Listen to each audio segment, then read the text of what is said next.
Hey guys, so we are podcast group 9, and today we're going to be exploring the ethics of exposure, more specifically, the morality of the mugshot. I am Brianna. I'm Jessica. I'm Mateo. And I'm Anthony. Imagine if a single photo of you was published with the headline criminal. How would that change your life? Well, we're going to look at a story of five kids from New York during the spring of 1989. Let's take a look at the video and see what happened to them. And that left five. Five teenagers: Kevin Richardson, Antron McCrae, Yusuf Salam, Raymond Santana, Corey Wise. Kids, really. Okay, so I just want you all to imagine something for just a second. Imagine you're 14 years old, you're just a kid, and suddenly you're accused of this horrific crime that you absolutely had nothing to do with. And before you can even really process what's truly happening, your face is plastered everywhere on newspapers, TVs, billboards. People are calling you a mutant and a wolf pack. Like, how can you even come back from something like that?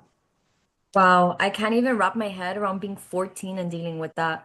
The Central Park Five went through exactly this. It was 1989. There were these young Black and Latino kids from Harlem, and they got accused of raping a white jogger in Central Park.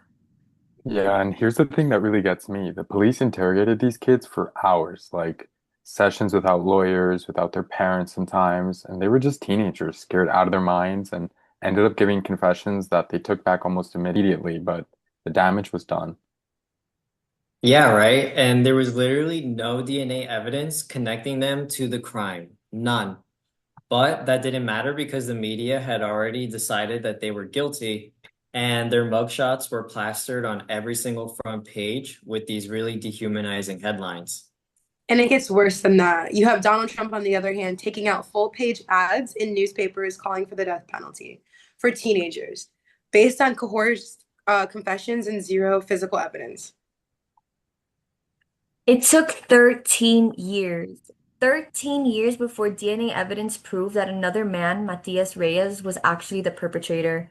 By that time, these kids, well, actually, they were adults by then, had lost huge chunks of their lives. And that's what's so messed up about this whole thing. A single photograph combined with racist reporting can brand someone as guilty forever. Like even after they were exonerated, some people still thought they did it. Exactly. And unfortunately, this isn't just some story from the past. This same pattern keeps happening today.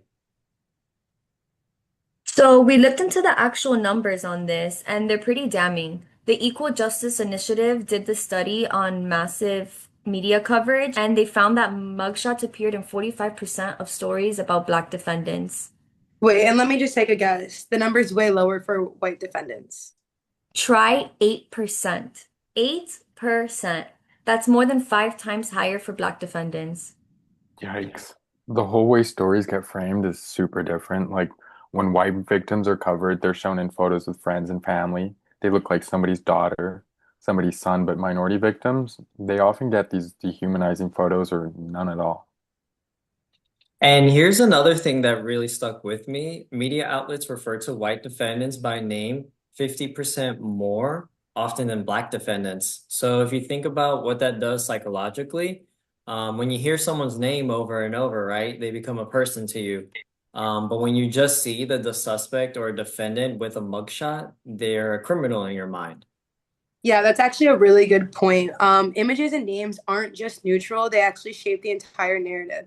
And when you're seeing these patterns play out over and over and over again, you essentially are teaching the public to associate certain faces with guilt before anyone's even been convicted of crimes. Right, and ethically, this is where things get complicated. The Society of Professional Journalists has these guidelines about transparency and accountability, and one of the big ones is correcting mistakes promptly, right? But when mugshots are published and then charges get dropped or someone's exonerated, how often do you see that correction get the same type of coverage? Like never. That's the thing. The mugshot goes viral, it's on the front page, everyone sees it, and I think this is where we need to talk about media consumption too. It's not just about what journalists publish, it's about how we as consumers interpret it. We all bring our own biases to what we're reading and seeing. Absolutely. Even if a journalist is trying to be neutral, the way that they frame the story, the photos they choose, the language they use, it all creates a narrative. And if that narrative is disproportionately showing mugshots of Black and brown people, what message does that really send? Well, I mean, it just reinforces those existing stereotypes. It's like a confirmation bias on the societal scale. And ethically, this is where the principle of minimizing harm comes in. Journalists are supposed to be careful about the harm they cause, especially to people who haven't been convicted of anything. But publishing mugshots, especially in a biased way, it does the exact opposite. It just maximizes the harm. Like that case from Phoenix, where this woman named Julia Levitch had an argument with her boyfriend. Things got heated. She accidentally broke his window, and the charges were dropped the next day. But by the time they were dropped, the sheriff's office had already posted her mugshot online, and she said, "I was found guilty the minute that mugshot went up." That's the perfect example of how broken this system is. The court said that there's no crime here, but because the internet had already decided, she was guilty. And those mugshots don't just come down automatically. They live online forever unless you truly fight to get them removed. Which brings us to something even more disturbing, the business side of all of this. Okay, so mugshots as an entire business model, and this is where things get really dystopian. There's this legal scholar, Umi K. Lee, who calls it the monetization of shame. And that's exactly what it is. In most states, mugshots are considered public records, which means private websites can just scrap them and repost them. Yeah, and then they charge you sometimes hundreds of dollars just to take them down, even if you were never convicted or even if the charges were dropped the next day.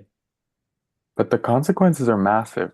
People lose job opportunities, they can't find housing, relationships fall apart, all because of a photo from an arrest that led to nowhere. It's like a digital scarlet letter that you can't get rid of. And here's the thing, what's the public's interest in something like this anyways? Like genuinely, who truly benefits from having these type of websites up? Obviously, the website owner benefits, but that's just it. Exactly. From an ethical standpoint, I think it's a complete disaster. You're supposed to have transparency in journalism, right? But this isn't journalism, this is exploitation. The harm is maximized, the fairness goes out the window, and you're essentially punishing people before a court makes a decision. Imagine Googling your name and there it is. Future employers see it, dates see it, your kids' friends' parents see it. It's honestly just a public humiliation as a business model. And it destroys lives. For what? For a profit margin on some website? Yeah, so some solutions and recommendations, right? All of this sounds pretty bleak, but there are actually some states that are starting to do something about it.